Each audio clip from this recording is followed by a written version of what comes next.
उठ के सिंहासन ते खरे आप होए कर। फिर सिंहासन तो उठ खड़े होए, उठ के सिंहासन ते खरे आप होए कर।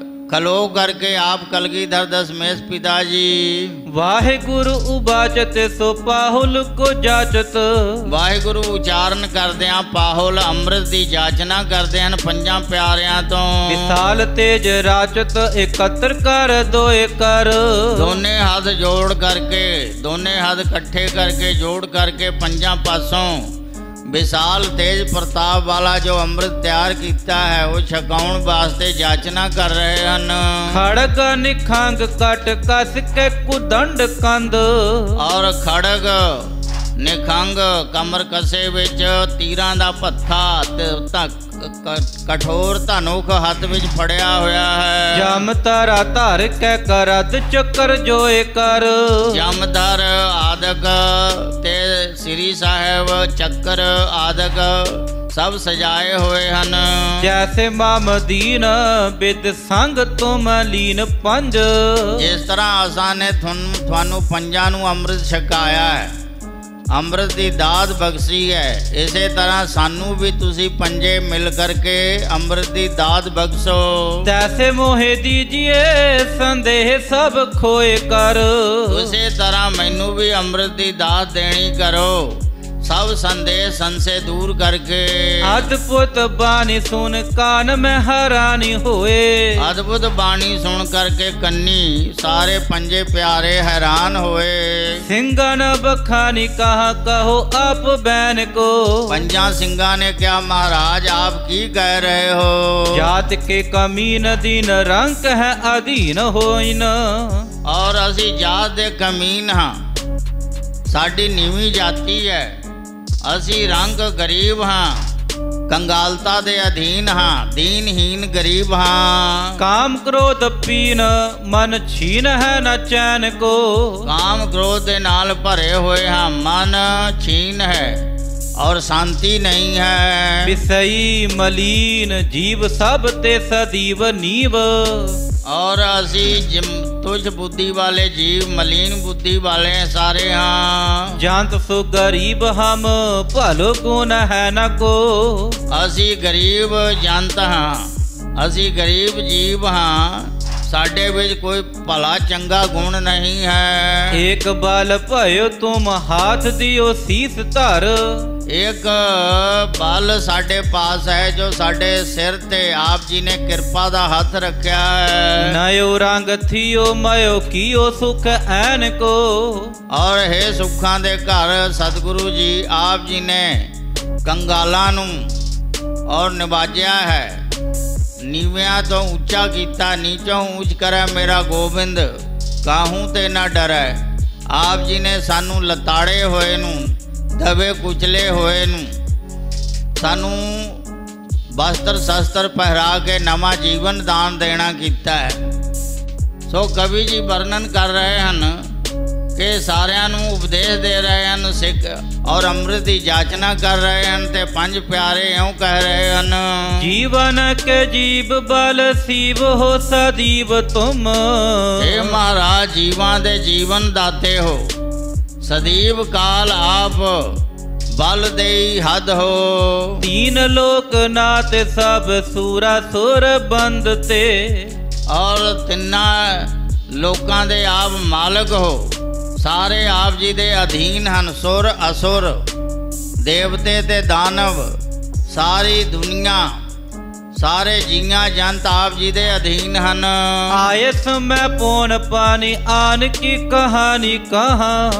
और पौन पानी होर दी कहानी की कहिए, सब आप जी दी आज्ञा भी चल रहे हैं। चाहो जिस राखो रिप क्रोध का निकंद ते। जिसनू चाहे आप रख सकते हो, रोज धार करके चाहे किसी का विनाश कर सकते हो। साकत दोराई नार लीला को गुसाई धरो। हे गुसाई मेरे मालक गुरु गरीब निवाज, आप मनुखी लीला कर रहे हो, सारी शक्ति आप जी ने छिपाई हुई है। दास को बढ़ाई देते सदा ही आनंद ते। और दासां नू बढ़ाई दे रहे हो, ये आप जी की महिमा है। आप जी की धुर तो ही बाण है, आदत है, धर्म है, सुभाव है आप जी का कि भगतां नूं दासां नूं वडियाई दिंदे हो। गुरबाणी विच फरमान है, जो हर दासन की उस्तत है सा हर की वडियाई। हर अपनी वडियाई भावदी जन का जयकार कराई। जो हर दासन की उस्तत है, जो हरि दे दासां दी उस्तत है, वो हरि दी वडियाई है। जदों हरि नूं परमात्मा नूं अपनी वडियाई भाउंदी है, अपने दासां दा सेवकां दा जय जयकार करा दिंदा है। सो महाराज आप अपने सेवकां दी सहायता करन वाले हो, जय जयकार कराउन वाले हो। आप समर्थ अब जोर हाथ कैसे कहो। आप हर तरह करके समर्थ हो, मालक हो। आप जी ने अमृत की दात सानू दिती है। आप किवें दोने हाथ जोड़ के अमृत की जाचना कर रहे हो। अमृत को दहो किम कमी तो वह बिलंद ते। और आप बिलंद महान हो, आप जी विच कोई कमी नहीं, फिर भी आप इन्ने नीवे होकर के याचना क्यों कर रहे हो। बोले गोर पूर्ण पुरख करतार प्रभु।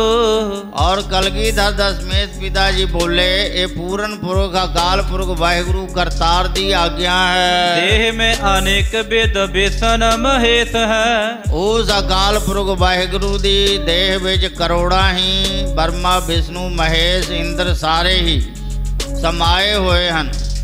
काल पुरुष की देह मोह कोटक विष्णु महेश, करोड़ा ही विष्णु महेश जितने देवते हैं सब अकाल पुरख वाहिगुरु दे बैराट स्वरूप में समाये हुए हैं। ज्योति रूप एकंकार सबके आधार नित। ओ ज्योति स्वरूप परमात्मा अकाल पुरख वाहिगुरु वो सारियां दा आसरा रूप है। आप निराधार जाको जानत अशेष है। आप निराधार है पर सारियां नू आधार देने वाला है, आसरा देने वाला है। उसनू आसरा देने वाला कोई नहीं, वो निरासरा है। पर निराश्रयां नू आसरा देने वाला वो अकाल पुरख वाहिगुरु है। भगत अधीन काल छीन महियान महा। ओ कवि जी कह रहे हैं कि भगतां दे अधीन है, भगत बच्छल है। मेरी बांधी भगत छड़ावे, बांधे भगत ना छूटे मोहे। एक समय मौका कह बांधा है तो पुन मोह जवाब ना हो। भगत अधीन है, भगत बच्छल है, परमात्मा भगतां दा प्यारा है। तो कवि जी कह रहे हैं कि वो अकाल पुरख वाहिगुरु जड़ा है ओदा सानू सपुत्र जानना करो। सिखन अधीन तीन मोको चीन ले हो चित। और सिखा दे अधीन हो तुसी, और सिख आप जी दे अधीन हैं। और सानू इस तरह जानना करो, मैं सिखा दे अधीन हाँ जिवें परमात्मा भगतां दे अधीन है। असी पंजां दे अधीन हाँ, सानू इस तरह जानना करो। कलगीधर दशमेश पिताजी पंजा प्यारियां नू कह रहे हैं। पंथ के रचन को हुक्म जगदेश है। पंथ रचन दा हुक्म जगदेश दा अकाल पुरख वाहिगुरु दा हुक्म सी।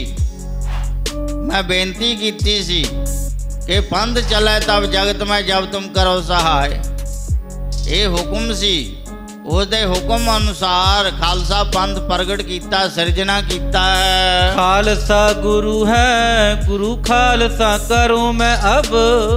खालसा गुरु का है, हुण मैं खालसे नू गुरु बनावांगा और गुरु चेले दा भेद मिटा देंगा। वाह वाह गोबिंद सिंह आपे गुर चेला। पंजा प्यारियां नू गुरु रूप होके अमृत की दात बख्शिश की। आप सिख होके पंजा तो अमृत की दात लैना की। सो गुरु चेले दा भेद मिटा दिता। खालसा गुरु है और गुरु खालसा है, और गुरु चेले दा भेद मिटा दिता। जैसे गुरु नानक जी अंगद को कीन्यो। जिस तरह सतगुरु नानक देव पातशाह जी ने श्री गुरु अंगद देव जी नू अपने समान किया। भाई लहणा साहब जी नू अपने अंगां दे नाल छुहा करके लहणे से अंगद किया। लहने से अंगद किया, अंगद से अल्लाह कर दिया। अंगद तो अकाल पुरख वाहिगुरु का स्वरूप कर दिता, एक मेघ कर दिता। जदों भाई लहणा साहब जी ने बेनती की, महाराज कृपा करके दसो कि मेरा स्वरूप की है, मैं अपने आप नूं की समझां, क्या तुसी अकाल पुरख वाहिगुरु दे स्वरूप हो? तुहाडे विच ते अकाल पुरख विच कोई भेद नहीं, मैं अपनी जोत तुहाडे विच टिका दिती है, अपना दूसरा शरीर धारण किया है। जिस तरह गुरु नानक देव पातशाह जी ने श्री सतगुरु अंगद देव जी नूं कीता सी अपने वर्गा। सांक न करी जै सावधान होए दीजै अब, किसी प्रकार की शंका ना करो। हे खालसा जी पंजा प्यारियां नूं संबोधन करके कह रहे हैं, किसी प्रकार की शंका ना करो कि असी गुरु नूं किवें अमृत छकाईए, गुरु समर्थ हन, ते शंका ना करो, सावधान होके अमृत की दात देवो। अमृत छकावो मोहे जैसे तुम लीने हो, सानू भी अमृत छकाओ जिस तरह असा ने थानू छकाया है। काल हूँ को काल अस केत है अकाल प्रभ, काल दा भी महाकाल असकेत अकाल पुरख वाहिगुरु है। कालन को काल, महाकालन को काल है, काल दा भी महाकाल है। महाकाल दी आराधना कीती है जदों हेमकुंड पर्वत ते कलगीधर दशमेश पिताजी ने बड़ी भारी तपस्या करी। हेमकुंड पर्वत है जहाँ सप्त श्रृंग सोबत है, तहाँ सप्त श्रृंग तय नाम कहावा, पंड राज है जो कमावा, तय हम अधिक तपस्या साधी, महाकाल काल का आराधी। काल दा भी महाकाल जो अकाल है, अकाल पुरख उसकी आराधना की। ए विद कर तपस्या भयो द्वैते एक रूप होए गए। कई अनमतीय आखते हैं कालका की आराधना की। महाकाल काल का आराधी, काल दा भी महाकाल जो अकाल पुरख है उसकी आराधना की। एक दुष्ट दमन ते दूजे अकाल पुरख वाहिगुरु दोवें एक मिक हो गए, द्वैते एक रूप हो गए। जे एक कालका देवी की आराधना करते तो तीन हो जाने सन, फिर पंक्ति बनती त्रैते एक रूप हो गए, पर इत्थे द्वैते एक रूप हो गए। दुष्ट दमन और अकाल पुरख वाहिगुरु एक मिक हो गए।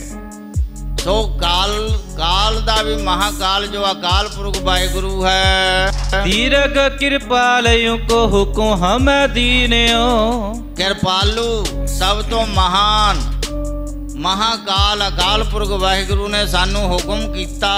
स्थापन धर्म को उत्थापन परम को, के धर्म की स्थापना करनी, भरम नू जड़ों फुटना है। कर्म को खापन सिमर नाम चीन्यो, और खोटे कर्मा दा नाश करना और सतनाम वाहिगुरु दा सिमरन करना, ये दृढ़ करवाना। स्वामी को हुकुम नहीं मेट वो प्रतिज्ञा जान, ये साडी प्रतिज्ञा है, मालिक दा हुकुम असी मेट नहीं सकते। मान गुरु बाकहूँ को अमृत सो लीन्यो, और तुसी भी मालिक दे हुक्म नू मनना करो, ये प्रतिज्ञा है। और गुरु का वचन मन करके जिस तरह तुसा ने अमृत लिया सानू भी देना करो। उठ पंचो सिंह वाहे गुरु जी की फतेह बोल, पंजे सिंह उठ के खड़े हुए वाहिगुरु जी का खालसा वाहिगुरु जी की फतेह बुलाई है। आगे खड़े गुरु तब पाहुल को दीने हो, और अगे खलो गए जिमें पंजे खलोते सन। कलगीधर दशमेश पिताजी पंजा प्यारियां दे अगे खलो गए अमृत दी दाद लैण वास्ते।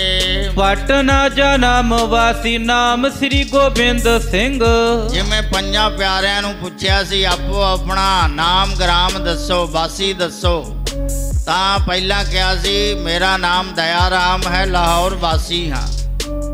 फिर क्या आज तो आनंदपुर साहिब वासी आखना। ते इसे तरह जिमें कलगीधर दशमेश पिताजी ने पंजा पासों पुछया सी, हुण पंजे प्यारे गुरु साहिब जी ने पूछ रहे हैं तुसी अपना नाम ते वासी दसो। ते कहा कि पटना जन्म वासी, मेरा जन्म पटने शहर दा है, जन्म भूमि पटना है मेरी। इसे ग्रंथ विच जिक्र आया है। और नाम मेरा गोबिंद सिंह है। बूझे ते बखान प्रभु सीखिया मैं प्रवीणियो। और पंजा प्यारिਆਂ ਦੇ ਪੁੱਛਣ ਤੇ ਨਾਮ ਦੱਸਿਆ ਤੇ ਆਪਣਾ जन्म पटना शहर दस्या। रहते बताई जैसे आप पूरा गाई गुरु।